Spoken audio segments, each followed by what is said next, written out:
আমি মুহাম্মদুর রাসূলুল্লাহ সাল্লাল্লাহু আলাইহি ওয়াসাল্লামের হিসাবটা সহজ করে দিও। যে নবীর পূর্বের পরের জিন্দেগির সব গুনাহ আল্লাহ মাফ করে দিছে, এই নবীও কিন্তু বলে আল্লাহ হিসাব দিয়া জান্নাতে যাইতে পারবো না। ও দোস্ত, সারা জিন্দেগিতে কত কিছুই নাজ নিয়ামত ভোগ করলাম, শুধুমাত্র কেবলমাত্র যদি পানির হিসাব চাই, বলেন পানির হিসাবটা আমরা দিতে পারবো তো? জিন্দেগিতে পানির হিসাবও দেওয়া যাবে না। এই জন্য রাসূল বলেন সব সময় সব শেষ, কালেমা যার ভালো তার জিন্দেগি ভালো। 70 বছরের জিন্দেগি পাইলাম, কিন্তু জিন্দেগির শেষ সময়ে কালেমা নসিব হইল না। কালেমা নসিব যদি না হয়, যদি শাহাদাতের মরণ পাই, তাহলে বিনা হিসাব আল্লাহর জান্নাতে যাওয়া যাবে। কালেমা নসিব হবে না তার, যার মা বাবার খেদমত কইরা মা বাবাকে খুশি করতে না পারবে। এই জন্য দোস্ত, আল্লাহ রসুলের সাহাবী আলকামা রাদিয়াল্লাহু তাআলা আনহু মৃত্যুর সঙ্গে 3 দিন যাবৎ পাঞ্জা লড়ে মুমূর্ষ অবস্থায় আলকামার জবান থেকে কালেমা বের হয় না।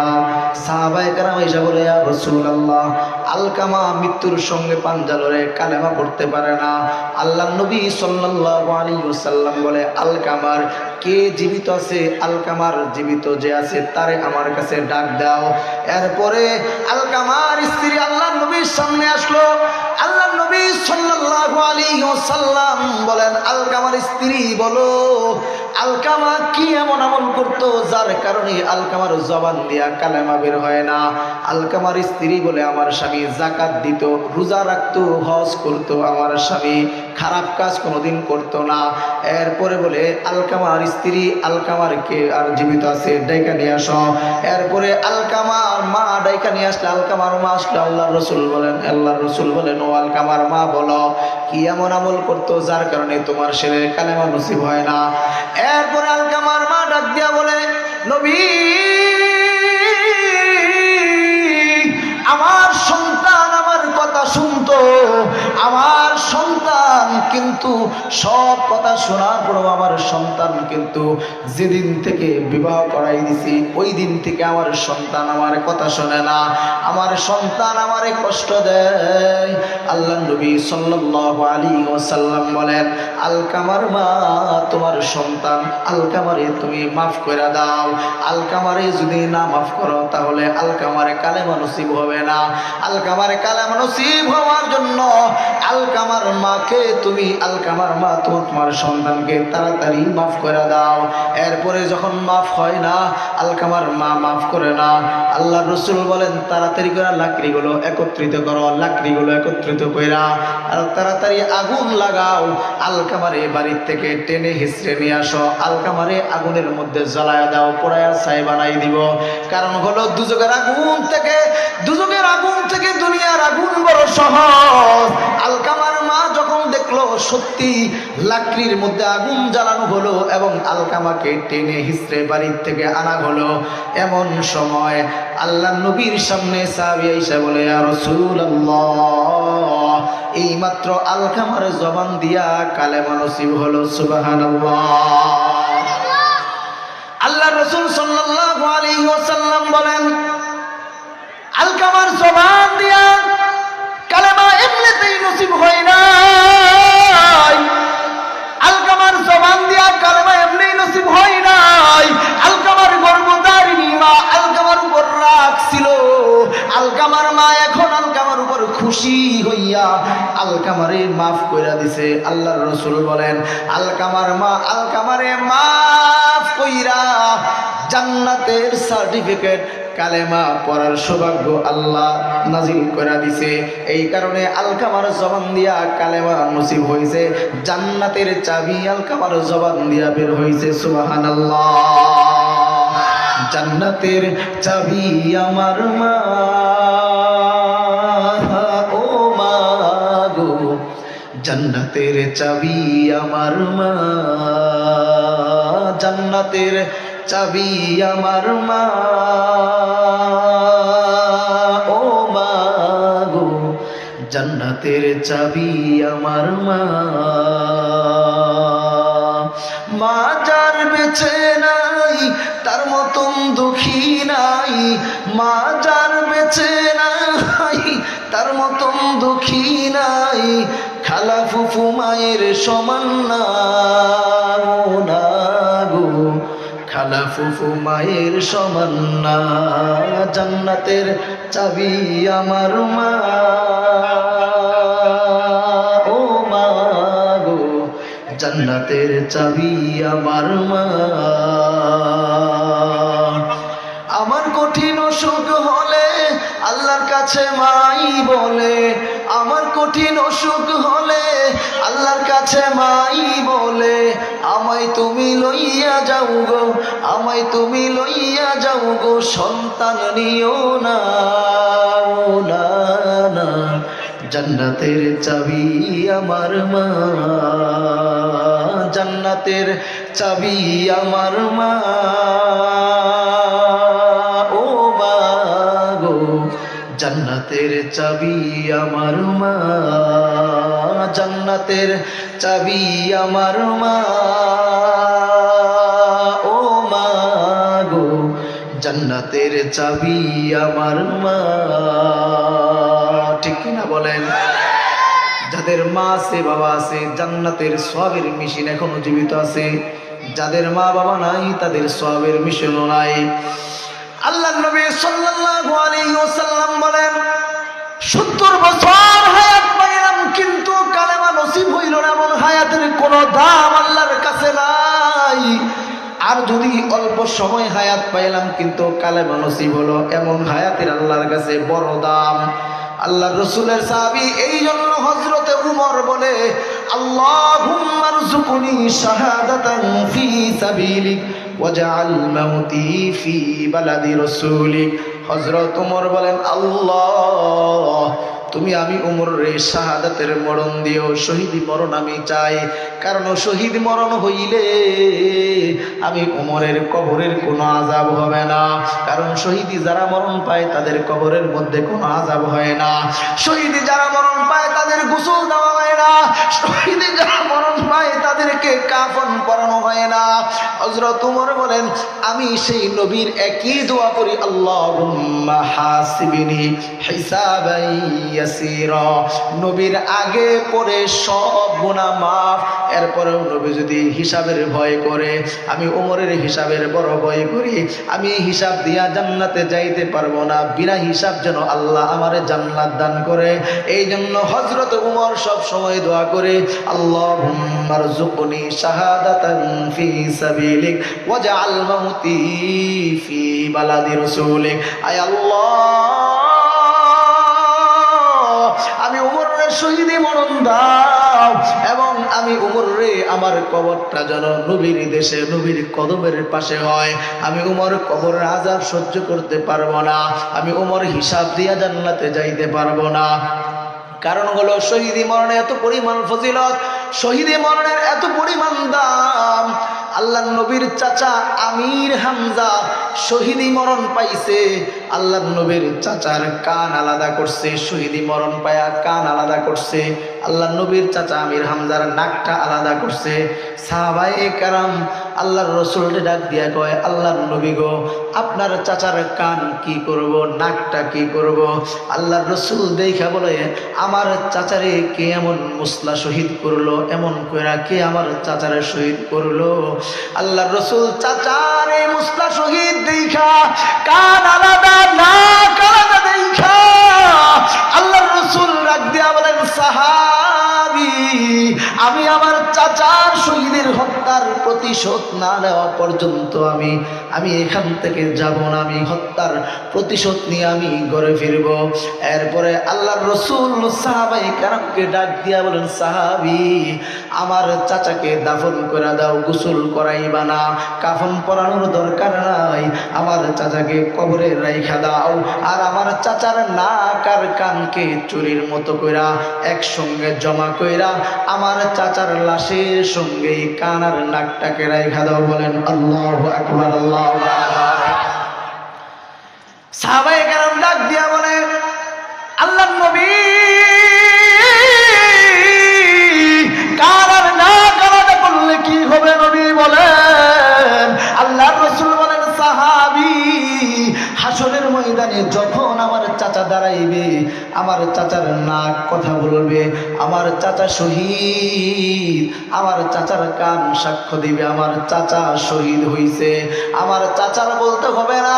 এই জন্য সাহাবায়ে কেরাম বলে, আল্লাহ আমি আমাকে এমন একটা শহীদি মরণ দাও, যেই শহীদি মরণের কারণে আমার হাত এক জায়গায়, আমার পা এক জায়গায়, আমার দেহ মাথা আলাদা আলাদা জায়গায়। হাসরের ময়দানে যখন শুরু হবে, তুমি যখন ডাক দিবা, আমার হাত সাক্ষ্য দিবে আমি শহীদ, আমার পা সাক্ষ্য দিবে আমি শহীদ। এমন একটা শহীদি মরণ আমি চাই। এই জন্য দোস্ত, আল্লাহ নবীর আরেকজন পাগল সাহাবী হানজালা রাদিয়াল্লাহু তাআলা আনহু, ও দোস্ত এমনিতেই তো হযরত ওমর বলে নাই আল্লাহুম্মা রযুকনি শাহাদাতান ফি সাবিলিক, আয় আল্লাহ আমারে শহীদি মরণ দাও, কারণ আমি ওমর শহীদি মরণ পাইলে আমি ওমরের কোনো আযাব হবে না, ওমরের কোনো কষ্ট হবে না, বিনা হিসাব আল্লাহর জান্নাতে যাইতে পারবো। এই জন্য আল্লাহ নবীর সাহাবী শহীদি মরণের তামান্না বুকের মধ্যে ধারণ করছে হানজালা রাদিয়াল্লাহু তাআলা আনহু। ও দোস্ত সময় কিন্তু আস্তে আস্তে পার হয়ে যাইতেছে, আলোচনা কিন্তু শেষের দিকে যাইতেছি। দোস্ত আপনাদেরকে যে কথা বোঝাইতে চাই, আল্লাহর নবীর সাহাবী হানজালা রাদিয়াল্লাহু তাআলা আনহু আল্লাহর নবীর সঙ্গে থাকতো। আল্লাহর রাসূল বলেন, ও হানজালা, হানজালা নতুন বিবাহ করছো, তোমাকে ছুটি দিলাম, বাড়িতে যাও, স্ত্রীর সঙ্গে সময় দাও। হানজালা রাদিয়াল্লাহু তাআলা আনহু স্ত্রীর সঙ্গে সময় দিছে, বাসর ঘর সময় কাটাইছে, এখন গোসল ফরজ হইছে, গোসল করতে গেছে। এমন সময় গোসলের মগ ভর্তি পানি নিয়ে মাথায় ঢালবে, এমন সময় অলিতে গলিতে, মদিনার গলিতে কে যেন আওয়াজ দেয়, বলে হাইয়া আলাল জিহাদ, হাইয়া আলাল জিহাদ। বলেন আল্লাহু আকবার, বলেন আল্লাহু আকবার। কে যেন আযান দেয়, বলে হাইয়া আলাল জিহাদ। এরপরে হানজালা ডাক দিয়া বলে, বিবি আমি এখন দৌড় দিলাম, যুদ্ধের ময়দানে যাব, তুমি শোনো নাই যে এখন যে একটা এলান দিল, সারা জিন্দেগি সব আযান যারা দেয় তখন শুনি হাইয়া আলাল ফালাহ, হাইয়া আলাল ফালাহ, হাইয়া আলাস সালাহ, নামাজের জন্য আসো, কল্যাণের জন্য আসো। আজকে এমন একটা আওয়াজ দিল, হাইয়া আলাল জিহাদ, জিহাদের জন্য আসো, জিহাদের জন্য আসো। নবী নাই, নবী নাই, নবী নাই। হানজালা দৌড় দেয়, স্ত্রী ডাক দিয়া বলে, স্বামী আপনি কোথায় যান, আপনি তো নাপাক, পবিত্রতা হাসিল কইরা যান। হানজালা ডাক দিয়া বলে, বিবি আমি কার জন্য শহীদ হইব, বিবি আমি কার জন্য পবিত্র হাসিল করব, শোনাই যে নবী নাই, নবী নাই, আমি কার জন্য পবিত্রতা হাসিল করব। এরপরে হানজালা যুদ্ধের সাজে সজ্জিত হইয়া জিহাদের ময়দানে অংশগ্রহণ করেছে। বীরের বেশে যুদ্ধ করতে করতে হানজালা শহীদ হয়ে গেছে। বলেন আল্লাহু আকবার, আল্লাহু আকবার। হানজালা শহীদ। আল্লাহর রাসূল বলেন, ও সাহাবায়ে কারাম, যারা তোমরা আহত তারা একত্রিত হও, তাদের চিকিৎসা করা দরকার। যারা শহীদ তাদেরকে বিনা গোসলে, বিনা কাফন পরায় তাদেরকে এমনিতেই কবরে দাফন করে দাও। এমন সময় হানজালার স্ত্রী আয়েশা ডাক দিয়া বলে, নবী আল্লাহু আকবার, নবী আমার স্বামীকে জিহাদের ময়দানে আসছে, আমার স্বামী পাক না, আমার স্বামী না পাক। আমার স্বামী কি পরিমাণ আপনাকে ভালোবাসে, আমার স্বামী কি পরিমাণ আপনাকে মহাব্বত করে, নবী আপনি তো জানেন। ও নবী, আমরা বাসর ঘরের সময় দেওয়ার পরে যখন আমরা গোসল করতে আসছি, নবী এমন সময় কে যেন মদিনার গলিতে আওয়াজ দেয়, হাইয়া আলাল জিহাদ, হাইয়া আলাল জিহাদ। নবী বিশ্বাস করুন, এই আওয়াজ শোনার পরে আমার স্বামী আর পাক হয় নাই, গোসল করে নাই। আল্লাহু আকবার। আমার স্বামী নাপাক দেহ লইয়াই আমার স্বামী যুদ্ধের ময়দানে অংশগ্রহণ করেছে, আমার স্বামী শহীদ। আল্লাহ নবী গো, আপনার কাছে একটা অনুরোধ জানাই, সবাই রে শহীদ রে গোসল ছাড়া কবর দিলেও আমার স্বামীরে কিন্তু গোসল ছাড়া কবর দিবেন না। আমার স্বামী নাপাক, আমার স্বামীরে গোসল করায়া দাফন করবেন। বলেন সুবহানাল্লাহ।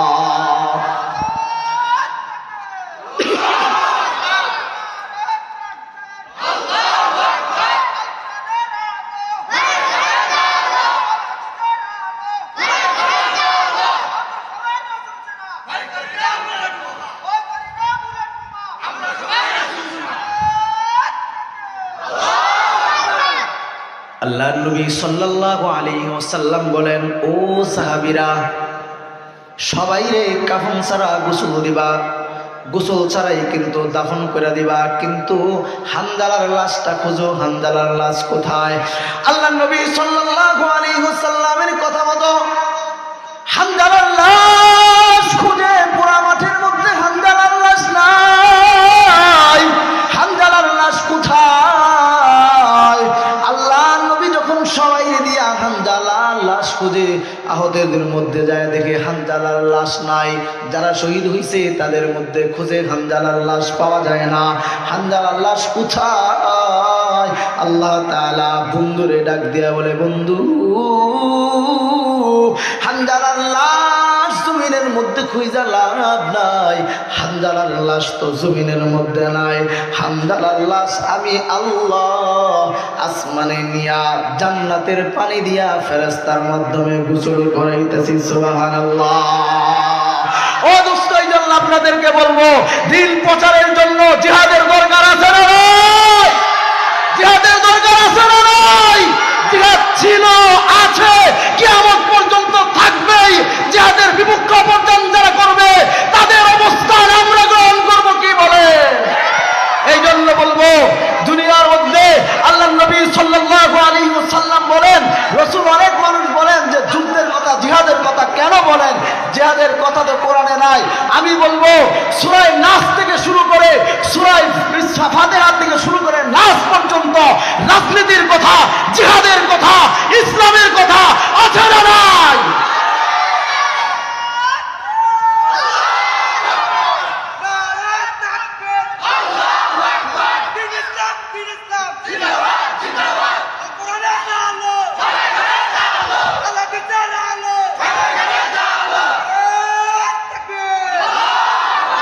এই জন্য দোস্ত আপনাদেরকে বলতে চাই, যুবক ভাই মাঠের মধ্যে ভরপুর, যুবক ভাইদের যারা ইসলাম প্রতিষ্ঠিত হয়েছে, আল্লাহর নবী সাল্লাল্লাহু আলাইহি ওয়াসাল্লামের জামানায় আল্লাহ রাসূল বুঝতো কার মাথায় হাত দিলে সে ইসলামের পথে আসবে।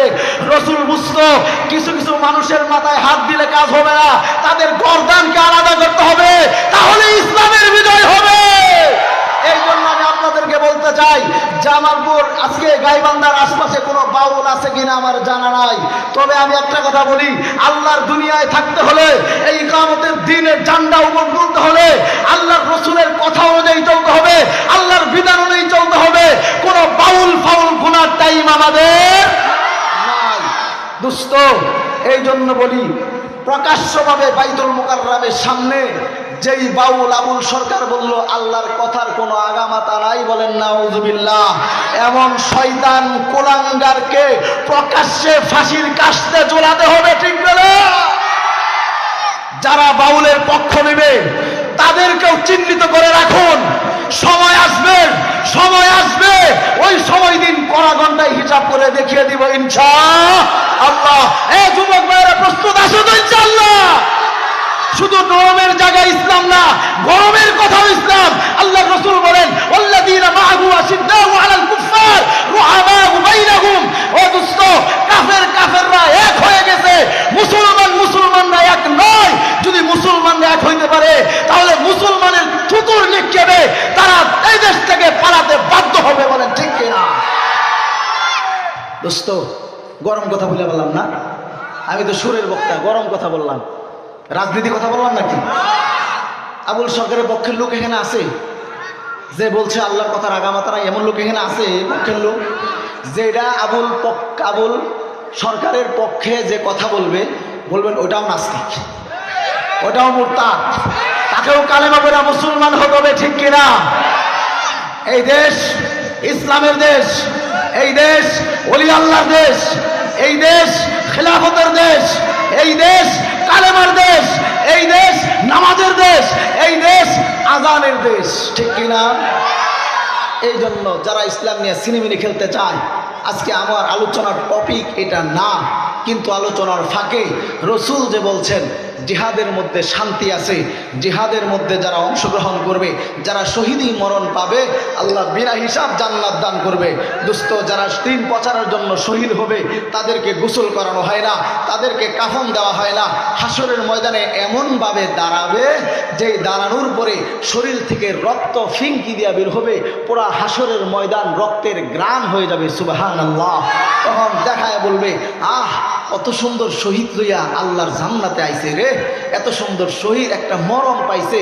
একেবারে ইসরাফিলের সিঙ্গার ফুৎকার দেওয়ার পরে কবর থেকে উঠবে আর সোজা আল্লাহর জান্নাতে চলে যাবে। বলেন সুবহানাল্লাহ। রাজনীতি কথা বললাম না, কোরআনের কথা বললাম। আল্লাহ তাআলা আমাদেরকে হেফাজত করেছেন। এই কথাগুলো একটা সময় ছিল, তখন বললে হয়তো বা দুই একজন এইদিকে আমার এসে আক্রমণ করলে করতে পারত, এখন কেউ কিছু বলে না। কিন্তু তাওয়াক্কাল তো আল্লাহর উপরে। কার উপরে? আল্লাহর উপরে। এই জন্য দোস্ত, মুসলমান ভয় কাউকে করবে না, করবে একজন, কাকে বলেন? আল্লাহ। আল্লাহ আমাদের রব, আল্লাহ আমাদের সব। দুনিয়ার জিন্দগিতেও আল্লাহ আমাদের সাথী, আখিরাতের জিন্দগিতেও আল্লাহ আমাদের সাথী। দোস্ত, বাহাদুরি করে কোনো লাভ নাই। আসছি সময় খালি হাতে আসছি, কিছুই ছিল না, আবার যাবার সময় কিছুই নিতে পারবো না। মাঝখানে যে কয়েকটা দিন পাইলাম, ইমান আমলের সাথে চলাফেরা করবো তো ইনশাআল্লাহ। দোস্ত, বলতেছিলাম আল্লাহ নবী সাল্লাল্লাহু আলাইহি ওয়াসাল্লাম জিহাদের ময়দানে হানজালার লাশ খুঁজে, হানজালার লাশ কোথাও পাওয়া যায় না। আল্লাহ ডাক দিয়ে বলেন, বন্ধু হানজালার লাশ জমিনের মধ্যে নাই, আমি আল্লাহ হানজালার লাশকে জান্নাতের পানি দিয়ে গোসল করাইতেছি। আল্লাহু আকবার বলেন, আল্লাহু আকবার। আল্লাহ বলেন, দুস্থ হানজালার দিলের মধ্যে কি আছে দুনিয়ার কেউ জানে না, আমি আল্লাহ জানি। হানজালার দিলের মধ্যে আপনার ভালোবাসা, আপনার প্রেম দিয়া, মোহাব্বত দিয়া কত বড়। আল্লাহ বলেন, দুস্থ মান সাল্লা আলাইয়া ওয়াহিদান সাল্লাল্লাহু আলাইহি আশরান। দুস্থ, আপনার জন্য ভালোবাসা কেউ যদি একবার দরুদ পড়ে, আমি আল্লাহ তার উপর ভালোবাসা 10 বার তার উপর দরুদ পড়ি। সুবহানাল্লাহ। আল্লাহ তাআলা বলেন, বন্ধু কেমনে আমি হানজালারে পাবো না পাইসা পারি? হানজালা আপনার জন্য শহীদ। এরপরে আল্লাহর রাসূল সাহাবায়ে কেরামকে ডাক দিয়ে বলে, ও সাহাবায়ে কেরাম, হানজালার লাশ জমিনের মধ্যে খুঁজা লাভ নাই, হানজালার লাশ আমার আল্লাহ আসমানে উঠাই নিয়ে গেছে। সুবহানাল্লাহ। আর কিছুক্ষণ পরে ওই আসছে, হানজালার লাশ জমিনে আসছে। আল্লাহ রাসূল বলার সাথে সাথে সাহাবায়ে কেরাম হানজালার লাশ খুঁজা কাপড়টা সরায় দেখে হানজালার চুল থেকে জান্নাতের সুগন্ধিময় পানি টপ টপ করে জমিনের মধ্যে পড়তেছে। সুবহানাল্লাহ। আল্লাহ রাসূল বলেন, ও সাহাবীরা, আমার হানজালা আমার জন্য পাগল, আমার জন্য যারা দিল থেকে ভালোবাসবে, আমি নবীকে মুহাব্বত করবে, আমি নবীর পথে অনুসরণ করবে, দ্বীনকে কায়েম করার জন্য চেষ্টা করবে, আমি আল্লাহর রাসূল তাকে আমি সুপারিশ কইরা কইরা জান্নাতে প্রবেশ করব। সুবহানাল্লাহ। আল্লাহ তাআলা ডাক দিয়া বলেন, বন্ধু যারা আপনার সুন্নতকে ভালোবাসে, যারা আপনার হাদিসের অনুসরণ করে দ্বীনকে কায়েম রাখার চেষ্টা করে, আল্লাহর রাসূল বলেন, ও বন্ধু আমি হলাম আলহামদুলিল্লাহি রাব্বিল আলামিন, আপনি হলেন ওয়া মা আরসালনাকা ইল্লা রাহমাতাল লিল আলামিন, আমি হলাম মালিক, আপনি হলেন বাদশা। আপনি বলবেন আমি শুনবো, আপনি যার জন্য সুপারিশ করবেন আমি আল্লাহ সুপারিশ গ্রহণ করব। ও দোস্ত, জান্নাত বানাইছি আমি আল্লাহ, আপনাকে সর্বপ্রথম জান্নাতের চাবি দিয়া খোলার উদ্বোধন আপনি করবেন। সুবহানাল্লাহ। ও বন্ধু, আমার পাশে আপনাকে চেয়ারে বসাবো আর সেই কুরসির মধ্যে আপনাকে জায়গা করে দিব। বন্ধু, আপনি যার নামে সুপারিশ করবেন তাকেই আমি আল্লাহ জান্নাত দান করব। বন্ধু, সুপারিশ করবেন তো দেখা দেখা সুপারিশ করেন। আপনার বান্দা আল্লাহ বলেন, আমার বান্দা আপনার উম্মত দেখবেন তার আমলনামার পৃষ্ঠাটা খুইলা দেখবেন তার আমলনামায় কয়দিন ফজরের নামাজ আছে, তার আমলনামায় কয়দিন জিনা আছে, মিথ্যা কথা বলা আছে, তার আমলনামায় কয়দিন রাজনীতি, তার আমলনামায় কয়দিন খারাপ উদ্দেশ্য আছে, এমন কিছু কইরা দেখবেন দোস্ত। সবার নামে সমূলে সুপারিশ করবেন না দোস্ত। এই জন্য আল্লাহ বলে, ও আমার বান্দা, ফজরের নামাজ মসজিদে জামাতের সাথে পড়লি না, নাচতে খাইতেছো খা, তবে মনে রাখিস ফজরের নামাজ পড়স নাই।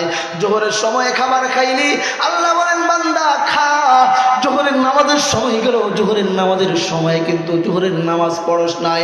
আর যেই বান্দারা আল্লাহর আদেশ হওয়ার পরে আল্লাহর ঘরে মসজিদে আসে, ফজরের নামাজ পড়ে, আল্লাহ আবার জোহরের সময় ডাক দেয় মুয়াজ্জিন, কিন্তু মূলত ডাক্কার। আল্লাহ ডাক দিয়া বলে, বান্দা ফজরের সময় আমার কুদরত পায়ে সাজদা দিলা, জোহরের সময় হইল তাড়াতাড়ি আসো, হাইয়া আলাল ফালাহ, কল্যাণের জন্য আসো, আবার আমার কুদরতের পায়ের মধ্যে সাজদা দাও। দোস্ত এই জন্য আল্লাহ ডাক দেয় আর বলে, বান্দা আসো, তোমার জোহরের সময় আবার কুদরতের পায়ে সাজদা দাও, আসরের সময় দাও, মাগরিবের সময় দাও, এশারের সময় দাও। এশারের সময় বান্দা ঘুমাইলি, আমি আল্লাহ তোকে মৃত্যুর কাজ পর্যন্ত নিয়ে গেলাম। এই জন্য যারা ঘুমায়, যারা সজাগ পায় তাদের জন্য আগামীকাল, যারা সজাগ না পায় তাদের জন্য পরকাল। ঠিক কিনা? বহু মানুষ ঘুমের মধ্যে যায় মৃত্যুবরণ করছে, ঠিক কিনা বলেন? জিন্দেগির শেষ গুম হয়ে যায়, আর সজাগ পায় না। আল্লাহ বলেন, আমি তোমাকে মৃত্যুর কাজ পর্যন্ত নিয়া আবার বান্দারে তোর হায়াতের মধ্যে, রিজিকের মধ্যে আমি আল্লাহ বরকত দিয়া দিলাম, যার কারণে বান্দা আবার তুমি সজাগ পাইলা, আবার তুমি গোলামি করার সুযোগ পাইলা। এই জন্য দোস্ত, আল্লাহ নবী সাল্লাল্লাহু আলাইহি ওয়াসাল্লামের কথা, আমরা যারা শহীদি মরণ পাবো তারা বিনা হিসাব আল্লাহর জান্নাতে যাইতে পারবো। হিসাব দিয়া কিন্তু এর পুরা এরিয়া মাটির মধ্যে কেউ জান্নাতে যাইতে পারবো না। কোনো মুফতি, কোনো মুহাদ্দিস, কোনো আলেম, কোনো মুফাসসির, কোনো ডাক্তার, কোনো ইঞ্জিনিয়ার কেউ হিসাব দিয়া জান্নাতে যাইতে পারবে না। ঠিক কিনা?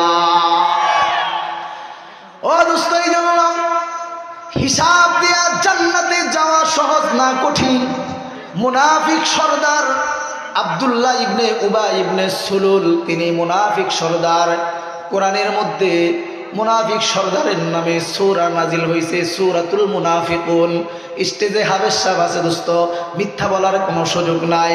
ইদা জাআকাল মুনাফিকুনা ক্বালু নাশহাদু ইন্নাকা লারাসূলুল্লাহ ওয়াল্লাহু ইয়ালামু ইন্নাকা লারাসূলুহু ওয়াল্লাহু ইয়াশহাদু ইন্নাল মুনাফিকিনা লাকাযিবুন। আল্লাহু আকবার বলেন। আল্লাহ সূরা মুনাফিকুনের আয়াতগুলো নাজিল করে দিয়েছে। এই দিক দিয়া মুনাফিকের সন্তান আব্দুল্লাহ, আল্লাহর নবীর সাহাবী আব্দুল্লাহকে, বাবা সন্তান আব্দুল্লাহকে ডাক দিয়া বলে, ও বাবা, আমার মৃত্যুর পরে আমার জানাজাটা নবীর সামনে নিয়ে ধরবা। আমি সারা জিন্দেগি নবীরে কি পরিমাণ কষ্ট দিছি, আমার বিশ্বাস নবী যদি আমার জানাজা পড়ায়, আল্লাহ আমার কবরের আযাব মাফ করে দিবে, আল্লাহ আমাকে বিনা হিসাব জান্নাত দিবে। দোস্ত, মুনাফিকের সর্দারের এত পরিমাণ কবরের ভয়, যেই দিন মুনাফিক সর্দার মৃত্যুবরণ করলো, সন্তান আব্দুল্লাহ আল্লাহর নবীর সাহাবী বাবার লাশটা নিয়ে নবীর দরবারে নিয়ে হাজির। আল্লাহর রাসূল গো, আমার বাবা মুনাফিক সর্দার, কোরআনে তার দলিল, আমার বাবা জিন্দেগিতে কি পরিমাণ কষ্ট আপনারা দিছে, কিন্তু আমার বাবার শেষ পরিমাণে চিন্তা, আমার বাবার জানাজা যদি পড়াই দেন আমার বাবার কবরের আযাব হবে না। আমার বাবা মুনাফিক সর্দার, কিন্তু আমার বাবা কবরের আযাবকে বড় ভয় পায়, হিসাব দিয়া জান্নাতে যাইতে পারবে না। এরপর আব্দুল্লাহ বলে, নবী, আমার বাবা এত পরিমাণ একটা কথা বলছে, যেই কথা হলো, আমার বাবারে বললাম, বাবারে যুদ্ধের ময়দানে নবীরে কি পরিমাণ কষ্ট দিছ, আজকে কেন নবীর জানাজা চাও, আজকে তোমার নবী জানাজা পড়াইবে না। আমার বাবা ডাক দিয়া বলে, আব্দুল্লাহ,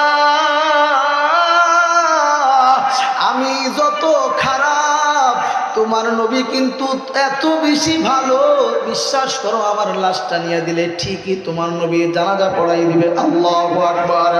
সন্তান বাবার লাশটা নিয়ে নবীর সামনে ধরছে, সন্তান নবীর লাশটা নিয়া যে বাপের লাশটা নিয়া নবী সাল্লাল্লাহু আলাইহি ওয়াসাল্লামের কাছে নিয়ে ধরছে, ইয়া রাসূলুল্লাহ আমার বাবার জানাজা পড়ায় দেন। নবী জানাজা পড়ানোর জন্য যায়, এমন সময় উমর আল্লাহর নবীরে বাধা দেয়, বলে আল্লাহর নবী আপনি কি জানেন না কোরআনের মধ্যে আয়াত নাজিল হয়েছে, ইস্তাগফির লাহুম আও লা তাস্তাগফির লাহুম ইন তাস্তাগফির লাহুম ৭০ মাররা, ৭০ বার পর্যন্ত মুনাফিক তওবা করলেও আল্লাহ মুনাফিকের তওবা কবুল করবে না। আল্লাহর রাসূল ডাক দিয়া বলে, উমর ৭০ বার যদি মুনাফিক তওবা করে, তারপরেও যদি মুনাফিকের কবুল না হয়, আমি নবী মুনাফিক সর্দারের জন্য ৭০ বার না, আমি নবী ১০০ বার পর্যন্ত তার জন্য তওবা করব। তারপরেও আমি চাই না মুনাফিকের সর্দারও তার কবরের মধ্যে আযাব হোক। আল্লাহু আকবার। আল্লাহর রাসূল বলে, উমর আল্লাহ তাআলা আমাকে জান্নাত জাহান্নাম দেখাইছে, আল্লাহ আমাকে আরশ কুরসি লৌহ কলম সব কিছু দেখাইছে, আমি নবী দেখছি কবরের কি পরিমাণ কষ্ট, কি পরিমাণ আযাব কবরের মধ্যে হয়। আমি নবী চাই না মুনাফিক সরদারের কবরের আযাব হোক। আল্লাহর রাসূল এখানেই শেষ না, আল্লাহর রাসূল নিজের জামা মুবারক খইলা মুনাফিকের কাপনের পোশাক বানাই দিছে। সুবহানাল্লাহ। এখানেই শেষ না, আল্লাহ নবী নিজের অঙ্গুলি মুবারক দিয়া মুখ থেকে লালা বের কইরা মুনাফিক সর্দারের মুখের মধ্যে দিয়া বলে, ও মুনাফিক সর্দার হা করো, তোমার মুখের মধ্যে লালা নাও, যেন আল্লাহ এর উসিলাই তোমার কবরের আযাব মাফ করে দেয়। সুবহানাল্লাহ। ও দোস্ত, মুনাফিক সর্দারের এত পরিমাণ কবরের চিন্তা, এত পরিমাণ ভয় থাকলে দোস্ত, হযরত উমর জান্নাতের সার্টিফিকেট প্রাপ্ত সাহাবী 10 জন যারা জান্নাত দুনিয়ার থাকতে জান্নাতের সার্টিফিকেট পাইছে। ও দোস্ত, হযরত ওমরের ওয়াকিয়া শোনাই আমি আমার আলোচনা শেষ করে দিব। যে উমরের জন্য দুনিয়াতে জান্নাতের সুসংবাদ, এই উমরও দোয়া করে, আল্লাহুম্মা রযুকনি শাহাদাতান ফি সাবিলিক ওয়াজআল মাউতি ফি বিলাদি রাসূলিক, আয় আল্লাহ আমার শহীদি মরণ দাও, আমার কবর যেন নবীর কদমের পাশে হয়, আমারে কবুল করো। এরপরে যেদিন হযরতে উমর রে কাফেররা ঈশা পেটের মধ্যে খুনজুরি দিয়ে আঘাত করলো, হযরতে উমরের নারী বুড়ি বের হয়ে গেছে, হযরতে উমরের নারী বুড়ি বের হয়ে গেছে। হযরতে উমর আসমানের দিকে তাকায়া বলে, আলহামদুলিল্লাহ, আমার জিন্দেগীর একটা বড় আশা, আল্লাহুম্মা রযুকনি শাহাদাতান ফি সাবিলিক, আল্লাহুম্মা আহইনি মা আলিমতাল হায়াতা খায়রাল লি ওয়া তাওয়াফফানি ইযা আলিমতাল ওয়াফাতা খায়রাল লি। হযরত উমর বলে, আয় আল্লাহ তুমি আমারে শহীদি মরণ দাও, আল্লাহ তুমি আমারে শহীদি মরণ দিতেছো আল্লাহ। এখন হাকিম সাহেব আইসা ডাক দিয়া বলে, উমর শহীদি মরণ পাইতেছেন ভালো কথা, কিন্তু খেলাফতের দায়িত্ব কারে দিয়া যাবেন? হযরত উমর বলে, খেলাফতের দায়িত্ব কাকে দিব? আমার সামনে কাউরে পাই না, আবু বকর আমারে খেলাফতের দায়িত্ব দিয়ে দিছে, এত সুন্দর জিম্মাদারি কারে আমি তুইলা দিব বলো?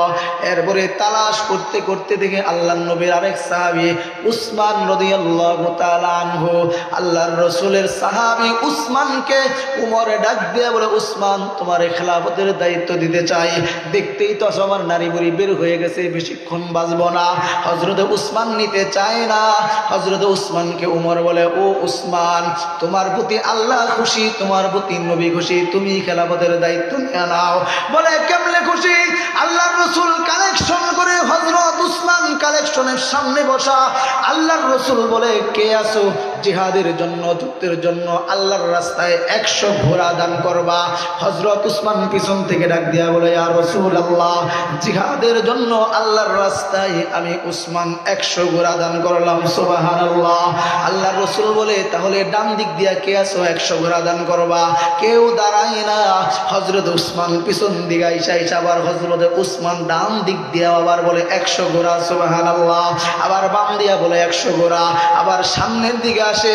আল্লাহ নবী উসমানকে দেখা মুস্কি হাসি দেয়। হযরত উসমান বলে নবীর মুস্কি হাসি দেখা আমি আর 100 ঘোড়া দান করলাম। 400 ঘোড়া দান করার পরে আল্লাহ রসুল বলেন, হযরত উসমান বলে ইয়া রাসূলুল্লাহ কালেকশনটা একটু বিলম্ব করেন, আমি একটু বাড়িতে যাব আর আসবো। এরপরে উসমান যায়া স্ত্রীর কাছ থেকে আলমিরার চাবি নিয়া, স্ত্রীর কাছ থেকে চাবি নেওয়ার পরে স্বর্ণ রূপা সব কিছু 2টা ব্যাগের মধ্যে নিয়ে আল্লাহর রসুলের সামনে এনে দেয়। আল্লাহু আকবার। আল্লাহ নবী এইখানে সব রূপা, এখানে সব স্বর্ণ। এরপরে আল্লাহর রসুল ডাক দিয়ে আমরা উসমান, আয় আল্লাহ আমি উসমানের উপর জমিন থেকে খুশি, তুমি উসমানের উপর আসমান থেকে খুশি হয়ে যাও। সুবহানাল্লাহ বলেন। এরপরে হযরত ওমর বলে ও উসমান তোমার প্রতি আল্লাহ খুশি, তোমার প্রতি নবীও খুশি, আমার পরে খেলাফতের দায়িত্ব তোমাকেই নিতে হবে। সুবহানাল্লাহ। এখন উসমানকে খেলাফতের দায়িত্ব দেওয়া হলো। হযরত ওমরের মাথায় আরেকটা চিন্তা আসছে। হযরত ওমর এবার ডাক দিয়া বলে আব্দুল্লাহ তুমি আমার সন্তান, আমার জিন্দেগির শেষ আরেকটা স্বপ্ন বাকি আছে, আমি শুধু শহীদি মরণ পাইলেই হবে না, আমার কবর যেন নবীর কদমের পাশে হয়। নবীর কদমের পাশে আমার কবর হইলে আল্লাহ আমার কবরে আযাব দিবে না, বিনা হিসাব আমি আল্লাহর জান্নাতে যাইতে পারবো। সুবহানাল্লাহ। এরপরে ডাক দিয়া বলে আব্দুল্লাহ বাবা উম্মাহাতুল মুমিনিনের ঘরে যায়া, যেই জায়গাটা উম্মাহাতুল মুমিনিন নিজের জন্য রাখছে, উম্মাহাতুল মুমিনিনের কাছে যায়া তোমার বাবার জন্য কবরের জায়গাটা ভিক্ষা চাও। সন্তান আব্দুল্লাহ উম্মাহাতুল মুমিনিন আয়েশা সিদ্দিকার ঘরে যায় বলে উম্মাহাতুল মুমিনিন আমার বাবারে কাফেররা খাদ্য নালী কাইটা দিছে, খুনজুরি দিয়ে আঘাত করার কারণে নারী বুড়ি বের হয়ে গেছে। হাকিম সাহেব বলছে পরবর্তী খলিফা বানায় দেওয়ার জন্য পরবর্তী খলিফা হযরত উসমান নিযুক্ত হয়েছে। উম্মাহাতুল মুমিনিন আমার বাবার একটা আরজি লইয়া আপনার কাছে ভিক্ষুকের মতো দাঁড়াইছি। আমার বাবা বলছে আল্লাহ নবীর ডান পাশে সাইয়্যিদনা আবু বকর ঘুমাইছে, আল্লাহ নবীর বাম পাশে আপনার জন্য রাখা কবরের জায়গা, আমার বাবার জন্য ভিক্ষা দিবেননি। এরপরে উম্মাহাতুল মুমিনিন ডাক দিয়া বলে ও আব্দুল্লাহ শোনো, আমি তোমার বাবারে কেন কবরের জায়গাটা ভিক্ষা দিয়া দিব? আল্লাহ নবীর জবান থেকে আমি শুনছি লাউ কানা বাদি নবিয়্যুন লাকানা উমর, ও আমার পরে কেউ যদি নবী হইতো সে হইতো হযরতে উমর। ও আব্দুল্লাহ তোমার বাবারে আমার জন্য রাখা কবরের জায়গাটা কেন দিয়া দিব? কারণ হলো তোমার বাবা এমন মানুষ, তোমার বাবা সাধারণ কোনো সাহাবী না। মদিনায় কেউ যদি কোনো জিনিস স্বপ্নে দেখতো তোমার বাবা তাও বলতে পারতো, মদিনায় কেউ যদি স্বপ্নে কোনো জিনিস খাইতো তোমার বাবা উমর তাও বলতে পারতো। এরপরে আয়েশা সিদ্দিকা ডাক দিয়া বলে আব্দুল্লাহ একদিন তোমার বাবা নবী মুহাম্মদুর রাসূলুল্লাহ সাল্লাল্লাহু আলাইহি ওয়াসাল্লামের সঙ্গে দাঁড়ায় রইছে। এরপরে আল্লাহ নবীর সাহাবী হযরত আব্দুল্লাহ বিন যায়েদ বিন আব্দুর রাব্বিহি আল্লাহ নবীর সামনে এসে বলে ইয়া রাসূলুল্লাহ আজকে কিছু কালেমা স্বপ্ন আমি দেখলাম। আল্লাহর রাসূল বলে সাহাবী কি স্বপ্ন কালেমা দেখছো তাড়াতাড়ি শোনাও।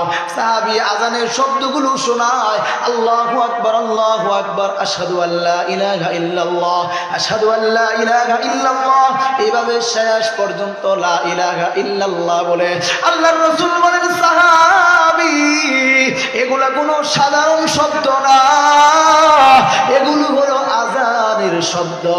মুয়াজ্জিনরে ডাক দাও বেলাল আজকের থেকে এই শব্দগুলো দিয়ে আজান দিবা, আর ধূপ বাজাইতে হবে না, আজানের সময় এই শব্দগুলো দিয়ে আজান দিবা, মানুষ নামাজের জন্য চলে আসবে।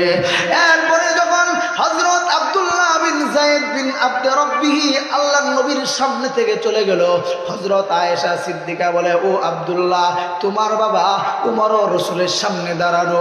হযরত ওমর ডাক দিয়া বলে নবী আব্দুল্লাহ বিন যায়েদ বিন আব্দুর রাব্বিহি যেই শব্দগুলো স্বপ্নে দেখছে আমি উমর এই শব্দ আরো কয়েকদিন ধরে স্বপ্নে দেখতেছি। সুবহানাল্লাহ। আল্লাহ রাসূল বলেন ও উমর তাহলে তুমি কেন তোমার ভাইয়ের সামনে কথা বললা না? হযরত ওমর বলে নবী আমার ভাইয়ের সামনে যদি আমি এই কথা বলি যে আমার ভাই আজকে যে স্বপ্ন দেখছে আমি উমরও একই স্বপ্ন দেখছি, তাহলে আমার ভাইয়ের মান ক্ষুণ্ণ হয়ে যাবে, আমার ভাই কষ্ট পাবে, ইতিহাসের পাতায় আমার ভাইয়ের সঙ্গে আমার নামও থাকবে। আমি চাই না আমার ভাইয়ের এই সুন্দর কাজের মধ্যে কেউ অংশীদারিত্ব পাক। সুবহানাল্লাহ।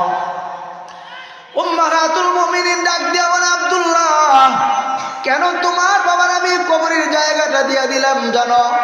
হযরত আলী বলে, আমি একদিন মধ্যরাতের পরে রাতের বেলা ঘুমাইতেছিলাম, আমি ঘুমের মধ্যে স্বপ্ন দেখলাম। দোস্ত খেয়াল করে শুনুন, আলোচনা শেষ পর্যায়ে।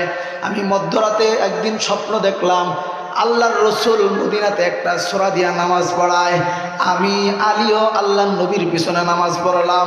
আল্লাহ নবী ফজরের পরে যেই সূরা শিক্ষা দিলেন আমি আলী একই সূরা শিখলাম।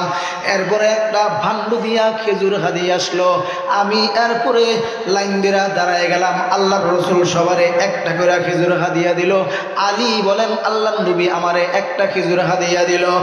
এরপরে যখন আমি একটা খেজুর মুখের মধ্যে দিলাম, হযরত আলী বলেন আমি আরেকটা খেজুরের জন্য যখন নবী মুহাম্মদুর রাসূলুল্লাহ সাল্লাল্লাহু আলাইহি ওয়াসাল্লামের কাছে যখন বললাম আল্লাহর নবী আমাকে আরেকটা খেজুর দেন, আল্লাহর নবী আমারে আরেকটা খেজুর দেয় নাই, আল্লাহর নবী আমারে মুস্কি হাসি দিয়া বিদায় করে দিয়েছে। সুবহানাল্লাহ।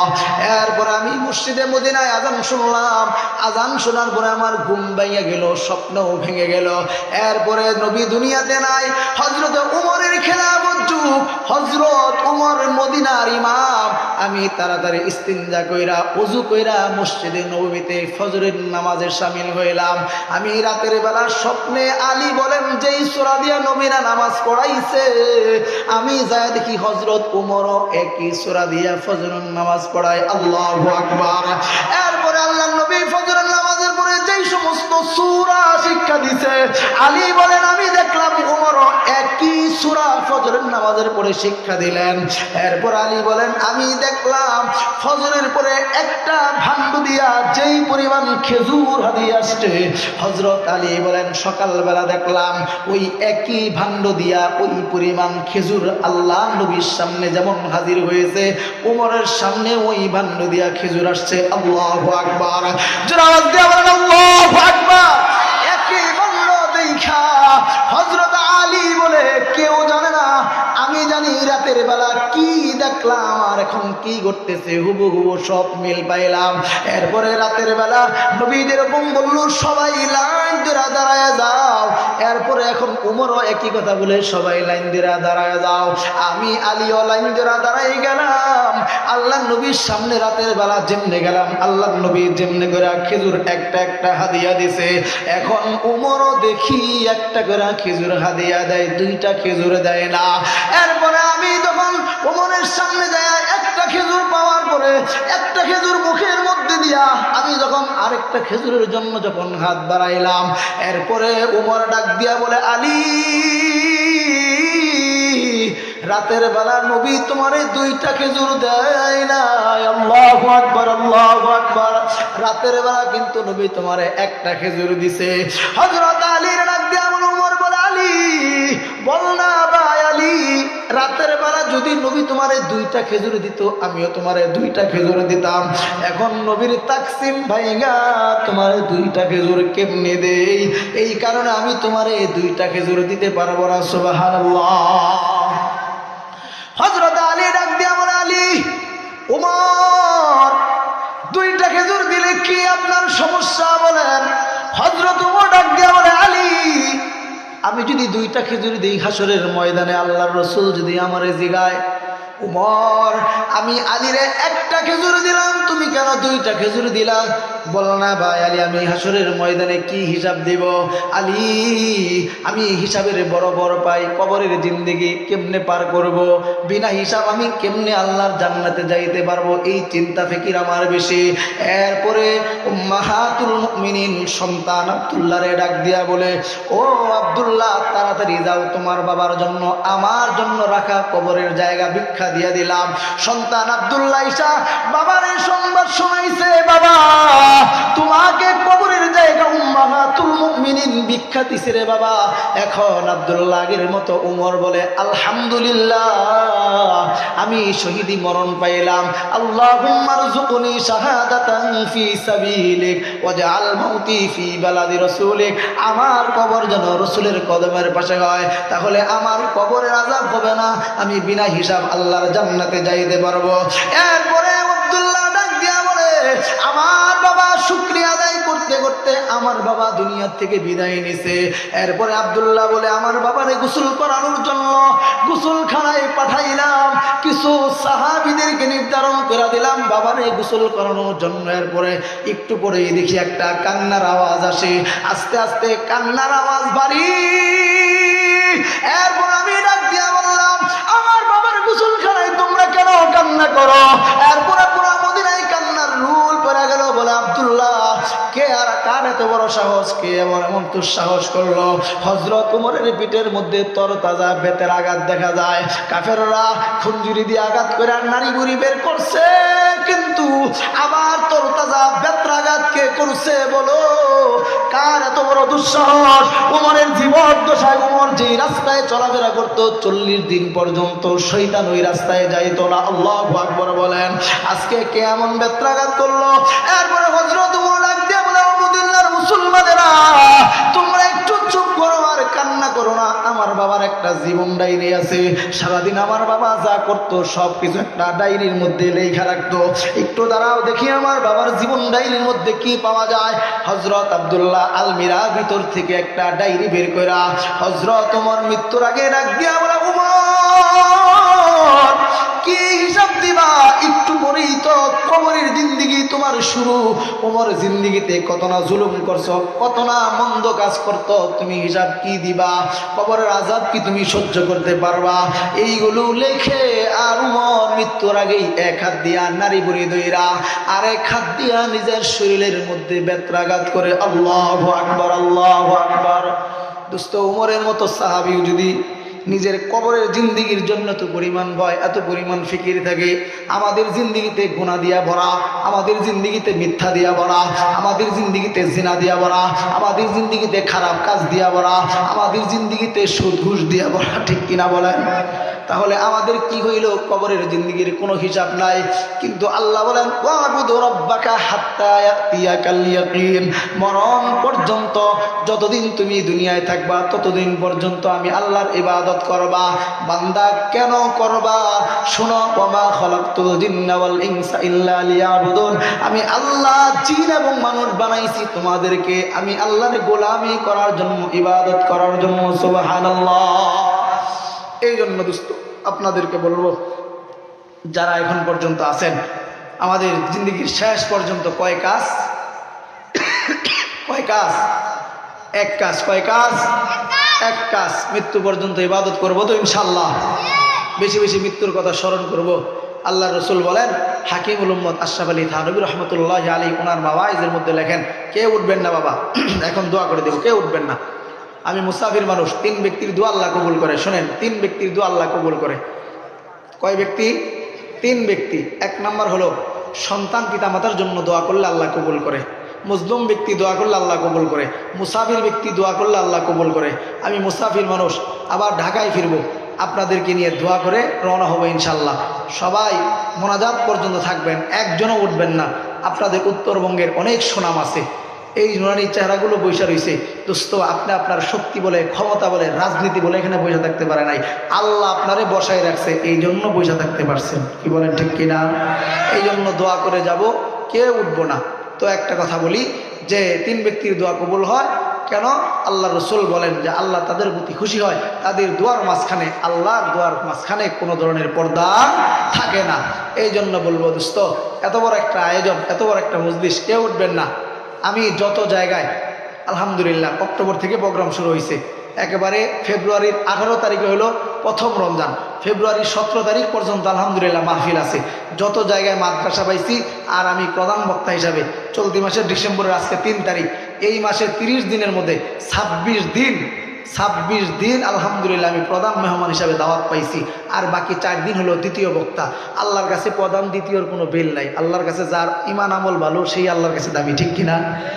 আমি প্রধান নিয়ে গর্ব করতেছি না, কিন্তু যেই জায়গায় মাদ্রাসা আছে আমার উপর দোয়ার ন্যস্ত আসে, আমি দোয়ার আগে দোয়া কবুল হওয়ার জন্য এই কাজটা করি, যেরকম করে যে দোয়ার আগে কিছু দান সৎকা করলে আল্লাহ তাআলা দোয়া কবুল করেন। এই জন্য আমি এই আমলটা এখানেও করবো। কে উঠবেন?